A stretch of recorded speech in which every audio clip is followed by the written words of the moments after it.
Merienda time! Gagawa tayo ngayon ng pizza gamit itong mga products na nahugot ko lang sa grocery. Nahugot.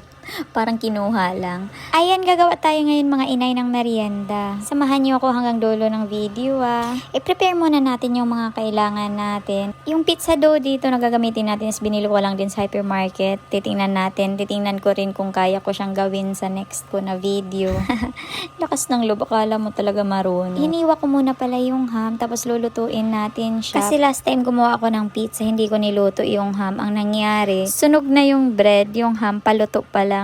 Ito yung mga kailangan natin sa pizza natin. Pizza crust, ham, mozzarella cheese, cheddar, pizza sauce, pineapple tidbits, at bacon. At ito i-prepare na natin ang ating pizza. Yung ginawa ko, isang malaki at 4 na maliit. Inubos ko lang yung mga maliliit kasi yun yung una kong ginawa dati. Yun yung una kong binili. At yun yung sinabi ko sa inyong nasampulan ko na sunog siya. At yung ham ay paluto pa lang. Di ko alam kung anong itatawag ko dito sa pizza na to. Kasi siyang masabing ham and bacon, hindi kay Hawaiian. Ang labo, diba? Muntikan ko pa tong lagyan ng parmesan eh.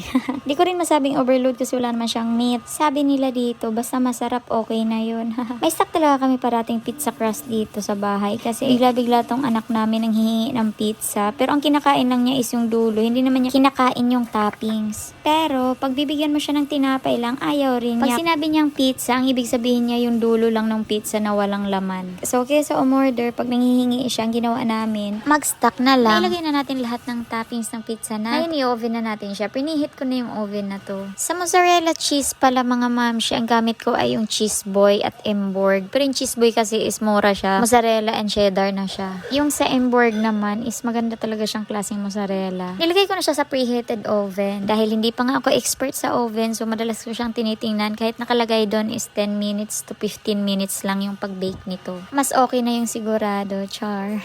At ito na nga, luto na ang ating pizza. Pag madalas mo talaga ginagawa yung mga bagay-bagay, meron talaga improvement siya kalaunan. Tulad nitong pizza na ginagawa ko, madalas kasi si Mel ang nag-o-oven pag nanghihingi si Ramara ng pizza. Tapos nung trinay ko, ayun, nasunog nga siya. Tsaka malaking bagay din talaga na nanonood ka ng mga tutorial, ng mga videos. Ang laki ng help nila. Iba pa rin talaga pag ikaw mismo yung gumawa. Nakakatipid ka pa, madami ka pang nailalagay. Nag-e-enjoy na rin talaga ako ngayon sa pagluluto. Naghahanap ako ng mga luto na kaya ko. At mga foods na gusto rin ni Ramara kainin. Ayan mga inay, hinihiwa ko na siya. At hindi rin to tumagal ng 1 oras, ubos na. Isipin mo, isang malaki to at 4 na maliliit. Tas 3 lang kami dito sa bahay ang kumakain. Pero naubos siya agad. Next time gagawa ako nito, pero ako na yung gagawa ng pizza dough niya. Para at least alam ko rin kung paano gawin yung tinapay nito. Tapos pwedeng gumawa ng madami at i-freeze na lang. Para at least pag nag-crave ng pizza, ayan, i-oven na lang. Thank you so much ulit sa panonood mga inay. Salamat sa 3 minutes kung ubabot ka man dito. Sana wag mong skip yung ads kung meron man.